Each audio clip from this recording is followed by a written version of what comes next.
جس عہد میں وہ ناول لکھا گیا ہم اس عہد کے حالات و واقعات سے، روایات سے، ثقافت سے واقف ہوتے ہیں۔ بالکل صحیح۔ اسی طرح اگر ہم ڈرامے کی بات کر لیں تو جس دور میں جس عہد میں لکھا گیا اس وقت کے رسم و رواج، اس وقت کے مسائل، اس وقت کے خوشیاں، لوگوں کے رہن سہن کا طریقہ اس سے واقف ہوتے ہیں۔ ہاں جی، سب سے اہم تفریح طبع ہوتی ہے ہمیں حاصل۔ اچھا جی، اسی طرح دوسری صنف ہے ہمارے پاس غیر افسانوی ادب۔ جب ہم کہتے ہیں غیر افسانوی ادب تو یہ ہمارے کس کام آتا ہے؟ جی بالکل صحیح ہے، غیر افسانوی ادب ہماری روزمرہ زندگی میں ہم وہ تمام چیزیں جو سیکھ رہے ہیں کتابوں کی صورت میں، اخبارات سے، رسائل سے، میگزین سے، جو ہمارا سوشل میڈیا اس پہ جو پوسٹس ہوتی ہیں، جو بلاگز ہوتے ہیں، بالکل وہ غیر افسانوی ادب ہوتا ہے، کیونکہ وہ حقائق پر مبنی ہوتے ہیں، معلومات ہوتی ہیں اس میں، اور اس میں بہت سادہ زبان میں بات کی جاتی ہے، تخیل کا رنگ نہیں ہوتا۔ بالکل بالکل۔ تو غیر افسانوی ادب سے ہم روزمرہ زندگی کے حالات و واقعات سے واقف ہوتے ہیں، ان مسائل جو ہمارے ارد گرد ہیں، وہ خواہ معاشی ہیں، معاشرتی ہیں، اخلاقی ہیں، ثقافتی ہیں، ان سے واقف ہوتے ہیں اور ان کا حل چاہتے ہیں۔ جی اچھا جی، آپ لوگوں کے لیے چونکہ ہم پڑھنے سے متعلق سرگرمیاں کر رہے ہیں اور ہمارے تینوں حاصلات تعلم ایک دوسرے سے مربوط ہیں، ایک دوسرے سے جڑے ہوئے ہیں، تو اسی ذیل میں کچھ سرگرمیاں آج ہم کریں گے۔ آپ لوگوں کے لیے کچھ اقتباسات یہاں پر رکھے گئے، ان کو آپ نے غور سے پڑھنا ہے اور اس میں جو معلومات ہیں ان کو اخذ کر کے آپ نے ابھی زبانی جماعت کے کمرے میں ہی بتانا ہے مجھے کہ اس میں کس اقتباس میں کس طرح کی معلومات تھیں، اور ہم جو اقتباسات آپ ابھی پڑھیں گے ان میں سے کس اقتباس کا شمار کس میں کریں گے، یعنی افسانوی ادب میں کریں گے یا غیر افسانوی ادب میں۔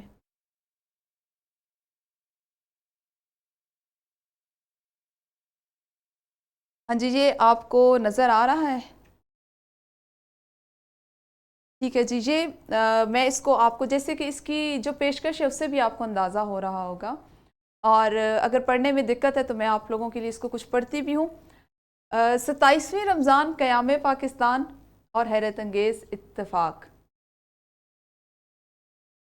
اور لکھا ہوا کون، مصنف کون ہے اس کے یا لکھنے والے کون ہیں؟ یہ ہیں جی معروف دانشور ڈاکٹر صفدر محمود کی قیام پاکستان کے حوالے سے ایک یادگار تحریر۔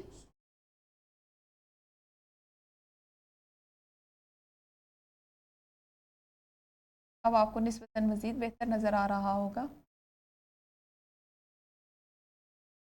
میں بارہا لکھ چکا ہوں کہ انسان زندگی بھر سیکھتا رہتا ہے اور سیکھنے یا علم حاصل کرنے کا سلسلہ قبر تک جاری رہتا ہے۔ اس لیے علم و تحقیق کی دنیا میں کوئی بات حرف آخر نہیں ہوتی اور نہ ہی کوئی انسان کامل علم کے حصول کا دعویٰ کر سکتا ہے۔ میں ایک معمولی سا طالب علم ہوں اور ہر لمحہ سیکھنے کی آرزو رکھتا ہوں۔ البتہ میں اس بات کا قائل ہوں کہ بحث یا تبادلہ خیال علمی انداز میں اور تہذیب کے دائرے میں ہونا چاہیے اور تنقیص اور طنز سے بچنا چاہیے۔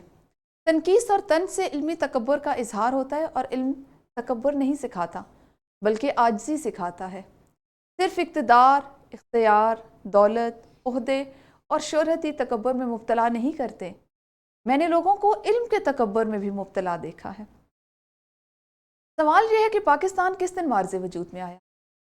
میں اپنی بات بعد میں کروں گا، پہلے وہ معتبر حوالے دے لوں، اگرچہ ایسے حوالوں کی تعداد سینکڑوں میں ہے۔ اس سلسلے میں نہایت معتبر کتاب پاکستان کرونیکل مرتبہ عقیل عباس جعفری ہے۔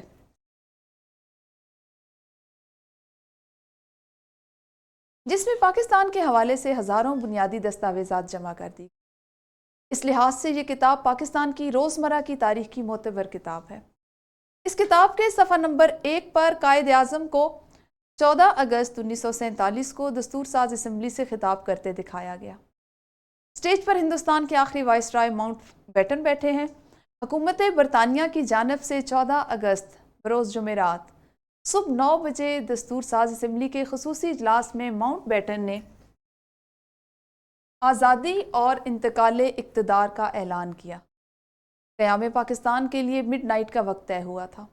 پاکستان کرونیکل کے صفحہ نمبر 1 کے بمطابق 14 اور 15 اگست کی درمیانی شب مطابق 27 رمضان المبارک 1367 ہجری رات ٹھیک 12 بجے دنیا کے نقشے پر ایک آزاد اور خود مختار اور دنیا اسلام کی سب سے بڑی مملکت کا اضافہ ہوا جس کا نام پاکستان ہے۔ آزادی کا اعلان صبح دستور ساز اسمبلی میں ہو چکا تھا۔ پاکستان کے پرچم کی منظوری دستور ساز اسمبلی سے 12 اگست کو لی جا چکی تھی۔ چنانچہ کراچی میں 14 اگست کو قائد اعظم قومی پرچم لہرانے گئے تو مولانا شبیر احمد عثمانی کو ساتھ لے گئے اور انہی سے پرچم کشائی کی رسم ادا کروائی۔ قائد اعظم کے حکم پر ڈھاکہ میں مولانا اشرف علی تھانوی کے خواہرزادے مولانا ظفر احمد عثمانی نے پاکستان کا پرچم لہرانے کا اعزاز حاصل کیا۔ اس کا ذکر بھی اس کتاب کے پہلے ہی صفحے پر موجود ہے۔ مقصد یہ ہے کہ آزادی اور انتقال اقتدار کا اعلان اور پاکستان کے پرچم لہرانے کی رسم 14 اگست کو ہوئی اور 14 اگست کے دن 26 رمضان تھا۔ دوپہر 2 بجے ماؤنٹ بیٹن دلی روانہ ہو گئے، جہاں اسی رات 12 بجے بھارت کی آزادی کے اعلان کے ساتھ انہیں گورنر جنرل کا منصب سنبھالنا تھا۔ اس کتاب کے صفحہ نمبر 2 پر ریڈیو پاکستان کی تصاویر کے ساتھ لکھا ہے: 14-15 اگست کی درمیانی شب لاہور، پشاور اور ڈھاکہ کے ریڈیو اسٹیشنوں سے رات 11 بجے آل انڈیا ریڈیو سروس نے اپنا آخری اعلان نشر کیا۔ 12 بجے سے کچھ لمحے پہلے ریڈیو پاکستان کی شناختی دھن بجائی گئی اور ظہور حاضر کی آواز میں انگریزی زبان میں اعلان گونجا کہ آدھی رات کے وقت پاکستان کی آزاد و خود مختار مملکت وجود میں آئے گی۔ رات کے ٹھیک 12 بجے پہلے انگریزی اور پھر اردو میں یہ الفاظ گونجے: یہ پاکستان براڈ کاسٹنگ سروس ہے۔ فوراً بعد مولانا ظاہر القاسمی نے قرآن مجید کی سورہ فتح کی آیات تلاوت فرمائیں۔ 15 اگست کو جمعۃ الوداع تھا۔ اسی دن پاکستان کا پہلا سرکاری گزٹ شائع ہوا۔ اسی روز جمعۃ الوداع کے حوالے سے قائد اعظم کا پیغام جاری ہوا۔ 15 اگست کو 27ویں رمضان تھی، چنانچہ 14-15 اگست کی درمیانی شب لیلۃ القدر تھی۔ ان ایام اور تاریخی لمحات کے ایک عینی شاہد سید انصار ناصری صاحب ہیں جو ریڈیو سروس سے وابستہ تھے۔ انہوں نے 3 جون تقسیم ہند کا اعلان کے بعد قائد اعظم کی تقریر کا اردو ترجمہ اپنی زبان میں نشر کیا اور تقریر کے آخر میں پاکستان زندہ باد کا نعرہ لگایا۔ 11 اگست سے لے کر 14 اگست 1947 تک وہ قائد اعظم کی تقریروں کے تراجم ریڈیو سے نشر کرتے رہے۔ وہ اپنی کتاب پاکستان زندہ باد کے صفحہ نمبر 198 پر لکھتے ہیں: رمضان المبارک برکتوں اور رحمتوں کا مہینہ ہے۔ نزول قرآن پاک کی مقدس رات لیلۃ القدر کی نورانی صبح جمعۃ الوداع کا مقدس دن ایسا قرآن السادین تھا جب رب ذوالجلال والاکرام نے اپنے محبوب اور مکرم نبی حضرت محمد مصطفیٰ صلی اللہ علیہ وآلہ وسلم کے طفیل ان کے کروڑوں امتیوں کو جذبہ ایمانی اور مثالی اتحاد و برکت سے پاکستان کی وسیع و عریض اسلامی مملکت کی عظیم نعمت عطا فرمائی۔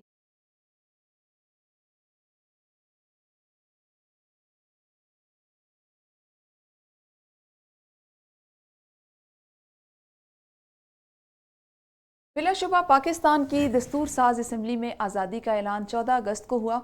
اسی روز پاکستان کے پرچم سرکاری طور پر لہرائے گئے اور 14-15 اگست کی نصف شب پاکستان کا قیام عمل میں آ گیا۔ چنانچہ پہلا یوم آزادی 15 اگست کو منایا گیا۔ رمضان المبارک کی آخری راتیں قرآن مجید کے نزول کے حوالے سے اہم اور مقدس ہیں۔ رہا لیلۃ القدر کا مسئلہ تو وہ 27ویں رمضان کے ساتھ منسلک نہیں۔ اس خاص اور مقدس رات کے حوالے سے تمام احادیث کا مفہوم ہے کہ حضور نبی کریم صلی اللہ علیہ وآلہ وسلم نے فرمایا کہ اسے رمضان کے آخری عشرے کی طاق راتوں میں تلاش کرو اور رات بھر عبادت کرو۔ پاک و ہند میں لیلۃ القدر کو 27ویں رمضان کے ساتھ وابستہ کر لیا گیا ہے، جو صحیح نہیں ہے۔ یہ درست ہے کہ بھارت بھی اسی رات آزاد ہوا، لیکن کیا بھارت مسلمان ملک ہے؟ اسلام کے نام پر قائم ہوا ہے؟ کیا بھارت رمضان، 27ویں رمضان اور نزول قرآن کے تقدس کو سمجھتا ہے؟ 14-15 اگست سن 47 کی شب بہت سے واقعات ہوئے ہوں، لیکن ہم بات کر رہے ہیں پاکستان کی، جسے قائد اعظم نے پریمیئر اسلامی ملک اور عالم اسلام کا حصار یعنی فورٹریس قرار دیا۔ بھارت تو پہلے سے موجود تھا۔ بھارت کو تقسیم کر کے دنیا کے نقشے پر جو نیا ملک ابھرا اور مارز وجود میں آیا، اس کا نام پاکستان ہے۔ یہ بہرحال ایک تاریخی، منفرد اور عظیم الشان کارنامہ تھا جو اللہ سبحانہ و تعالیٰ کی رحمت سے سر انجام دیا گیا۔ اسی لیے میرے درویش استاد بزرگ پروفیسر مرزا منور کہا کرتے تھے کہ پاکستان پر اللہ پاک کی رحمت کا سایہ ہے۔ میرے محترم کرم فرما ڈاکٹر اسرار احمد کہا کرتے تھے کہ پاکستان اللہ پاک کا انعام ہے۔ وہ قرآن حکیم کی ایک آیت کا حوالہ دے کر کہا کرتے تھے کہ جب انعام الہی کی قدر نہ کی جائے تو سزا بھی ملی۔ یہ اپنے اپنے نقطۂ نظر، احساسات اور تصورات کا معاملہ ہے جسے سب کا متفق ہونا ضروری نہیں۔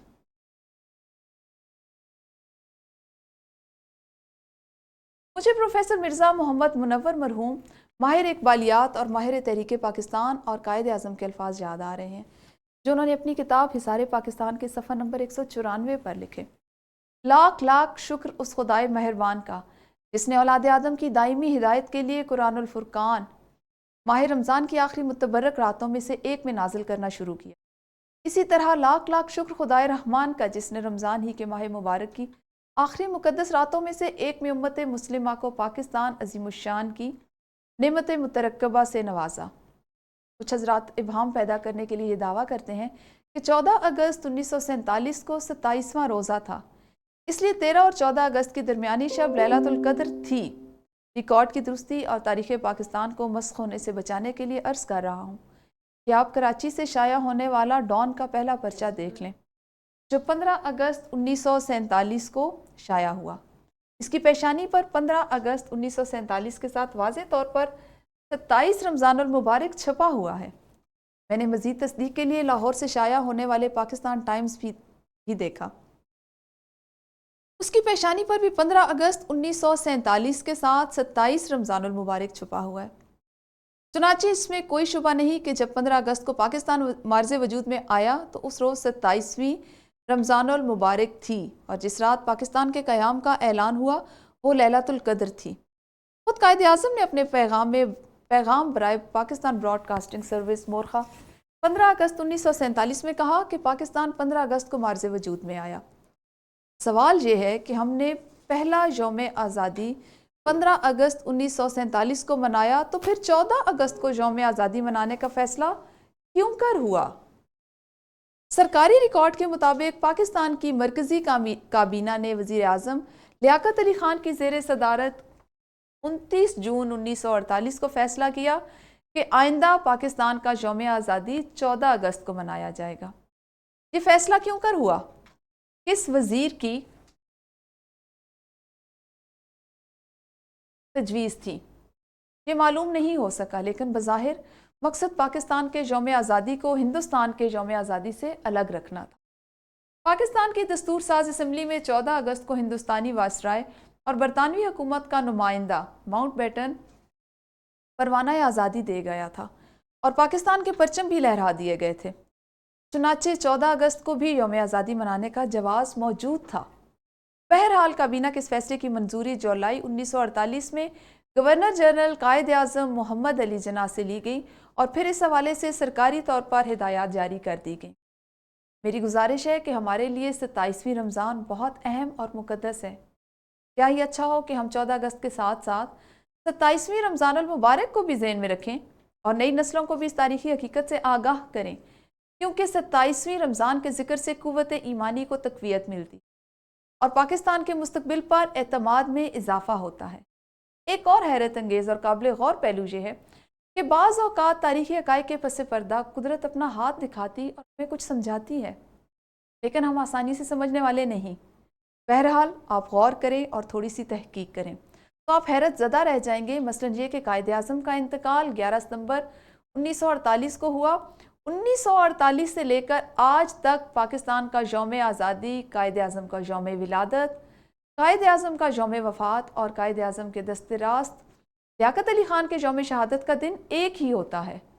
آپ چاہے تو جنتری سامنے رکھ کر 1948 سے لے کر آج تک کا نقشہ تیار کر لیں تو آپ پر راز کھلے گا کہ قائد اعظم اور پاکستان ایک دوسرے کے لیے لازم و ملزوم تھے، اور ہر سال قائد اعظم کا یوم پیدائش، یوم وفات، یوم پاکستان اور نوابزادہ لیاقت علی خان کا یوم شہادت 16 اکتوبر ایک ہی دن ہوتا ہے۔ اگر قدرت قائد اعظم کا یوم وفات 12 ستمبر 1948 طے کر دیتی تو یہ نقشہ نہ بن سکتا۔ جی، تو یہ تھی ہماری ایک تحریر۔ اب ہم جو ہماری دوسری تحریر ہے اس کو دیکھتے ہیں جی. نام ہے اس کا، عنوان اگر ہم دیکھیں تو وہ ہے جی کٹا ہوا ڈبہ. اور اگر اس میں اس کو میں آپ کو پڑھ کے بتا دیتی ہوں کہ اس میں کیا ہے. تو بھائی یہ سب کہنے کی باتیں ہیں، سفر وفر میں کچھ نہیں رکھا.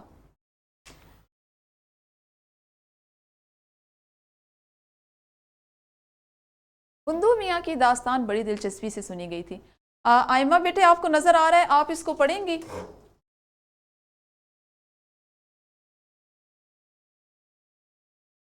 یہ سب کہنے کی باتیں. جی جی آ رہی آواز، آئمہ پڑھیں تو بیٹا. بھائی یہ سب کہنے کی کیا ہے، سفر میں کچھ نہیں رکھا. بندو میاں. ہندو میاں کی بندو داستان میاں. بڑی دلچسپی سے سنی گئی تھی، لیکن یہ محکمہ شجاعت علی کو پسند نہیں آیا. کہنے لگے خیر یہ تو نہ کہو، آخر بڑے بوڑھوں نے بھی کچھ دیکھا ہی تھا کہ حرکت کو برکت بتاتے تھے. تمہاری کیا عمر اور کیا تجربہ، ایک سفر کیا اور ذرا اسے نقصان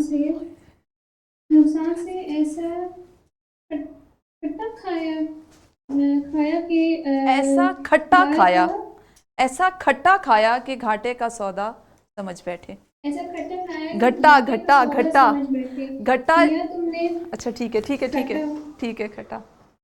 میاں تم نے سچ پوچھو تو سفر کیا ہی نہیں، سفر اور چیز ہے. کیوں مرزا بیٹے آئمہ، نے آئمہ یہ ہے سفر کیا ہی نہیں. سچ پوچھو تو سفر کیا ہی نہیں، سفر اور چیز ہے. کیوں مرزا صاحب؟ کیا باقی سے سفر پڑھیں؟ کیا ہی نہیں، سفر اور چیز ہے. مرزا صاحب نے حکے حقے کو ہونٹوں کی نئے یہ سے، بلر ہے. ہونٹوں کی نئے سے. مرزا صاحب نے حقے کو ہونٹوں کی نئے سے آہستہ سے الگ کیا. منتی ہوئی آنکھیں کھولی، ملتی ہوئی آنکھیں کھولی، کھنکارے. کھنکارے اور بولے شجاعت علی تم آج کل کے لڑکوں سے بہستے ہو بہستے ہو. ان غریبوں کو کیا پتا کہ سفر کیا ہوتا ہے. گاڑی نے سفر ہی ختم کر دیا. پلک جھپکتے منزل آ جاتی ہے. پہلے منزل آتے آتے سلطنتیں بدل جایا کرتی تھی سلطنتیں اور جی سلطنتیں سلطنتیں بدل جایا کرتی تھی اور واپسی ہوتے ہوتے بیٹے جن کا آگا پیچھا آگا پیچھا کھلا چھوڑ کے گئے تھے. باپ بن چکے ہوئے اور بیٹیوں کے بر کی فکر میں بیٹیوں کے بر کی فکر میں غلطیاں نظر آتی. غلطاں نظر آتے. ہندو او میاں نے سلطنت کی بندو بات میاں. پکڑ لی آئمہ اور کہنے لگے یہ ہے بندو میاں. بندو میاں نے بندو میاں نے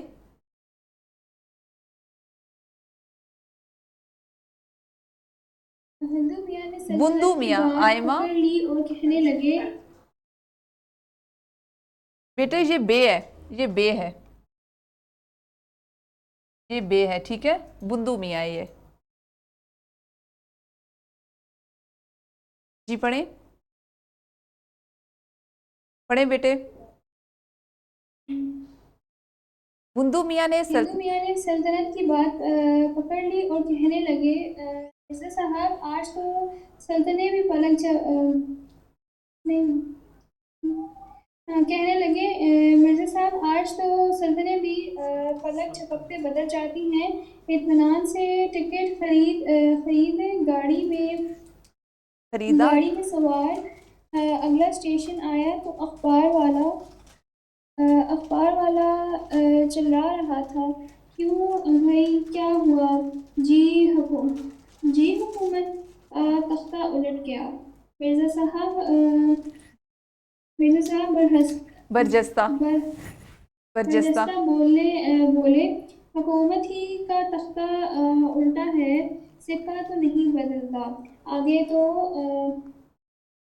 تو سکہ بدل جایا کرتا تھا، بھائی وہ سفر ہوتا تھا، قیامت کا سفر ہوتا تھا، سینکڑوں میل آگے سینکڑوں میل پیچھے، دیس اوجل منزل گم کم منزل گم لگتا کہ آخری سفر ہے، کہ کبھی شیر کا ڈر، قادر کہیں کیڑے کا خوف، کیڑے کا خوف، کیڑے سے مراد سانپ ہے، چوٹوں بٹ ماروں کا خدشہ، ٹوٹے بٹ ماروں کا خدشہ، چڑیلوں چھلاووں کا اندیشہ، چھلاووں کا اندیشہ، ان دونوں نہ تمہاری گھڑی تھی نہ بجلی کی روشنی، اوپر تارے نیچے دھڑ دھڑ جلتی ہوئی مثالیں، کوئی مثال مشالیں اچانک بجھ جاتی، سے بجھ جاتی اور دل دھک سے رہ جاتا، کبھی کبھی تارا ٹوٹتا اور آسمان پر لمبی لکیر کھینچی چلی جاتی اور دل دھڑکنے لگتا کہ الہی خیر، الہی خیر، مسافرت میں آبرو قائم رکھیو، رات اب گھنٹوں میں گزرتی ہے، آگے عمر گزر جاتی تھی اور رات نہیں گزرتی تھی، رات ان دنوں پوری صدی ہوتی تھی، مرزا صاحب چپ ہو گئے، ہندو میاں اور منظور حسین بھی چپ تھے، شجاعت علی کے ہونٹوں میں حقے کی نے ساکت ہو کر رہ گئی اور حقے کی نے، گر کر آواز بغیر کسی نشیب و فراز کے اٹھ کر اندھیرے ہوتے ہوئے چبوترے کے سکوت کا جز چبوترے کی ثبوت کا جز بنتی جا رہی تھی، مرزا صاحب کچھ اس انداز کے بہت دور نکل گئے تھے اور اب ایک ساتھ واپس آئے پھر ہیں، بولے، سواریاں ختم سفر ختم، سواریاں ختم سفر ختم، سفر کو اب طبیعت ہی نہیں لیتی، سفر کو اب طبیعت ہی نہیں لیتی، ایک سفر باقی ہے سو وہ بے سواری کا ہے، وقت آئے گا چل کھڑے ہوں گے، وقت آئے گا چل کھڑے ہوں گے، مرزا صاحب نے ٹھنڈا سانس لیا اور چپ ہو گئے۔ اچھا آئمہ اور باقی بچے بھی یہ ڈسکرپشن باکس میں آپ لوگوں کا یہ موجود ہے، اس کا لنک آپ لوگوں نے آج اس کو پڑھ لینا ہے تاکہ کل ہم جہاں سے ہم نے چھوڑا اس کو دوبارہ سے پڑھیں گے، اور اس کے بعد ہم دیکھیں گے کہ ان دونوں اقتباسات میں کس کس طرح کی معلومات تھیں اور اس کا شمار ہم کس صنف میں کریں گے، اور اس کے بعد کل ہمارا سبق یہیں سے جاری ہوگا، لیکن کوشش کیجیے گا کہ اس کی اچھے سے پڑھائی کر لیں۔ اس کے علاوہ بھی کچھ لنکس ہیں، آپ ان کو بھی دیکھ لیجیے گا، پڑھ لیجیے گا تاکہ کل پڑھنے میں آسانی رہے، کیونکہ ہماری کل بھی پڑھنے کی سرگرمیاں ہوں گی۔ اپنا بہت خیال رکھیے، اسی سبق کو کل یہیں سے جاری رکھیں گے۔ اللہ حافظ۔